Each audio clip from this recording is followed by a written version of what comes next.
বিগত কয়েক মাস ধরে আকাশচুম্বী দামে বিক্রি হওয়া সবজির বাজারে এখন কিছুটা স্বস্তি ফিরেছে।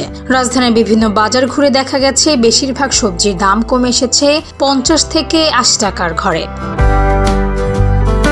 বাজারে সবজি তুলছেন বিক্রেতারা, ক্রেতারা দরদাম করছেন।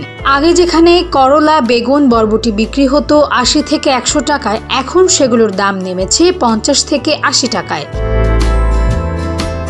চিচিঙ্গা 40, ধুন্দুল 50, পটল 60 এবং পেঁপে 30 টাকায় বিক্রি হচ্ছে।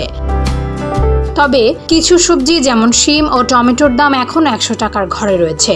সবজি বিক্রেতারা বলছেন নতুন সবজি বাজারে উঠতে শুরু করেছে, সরবরাহও বেড়েছে, ফলে দাম কিছুটা কমেছে। তাদের ধারণা শীত আসার সঙ্গে সঙ্গে দাম আরো কমে যাবে।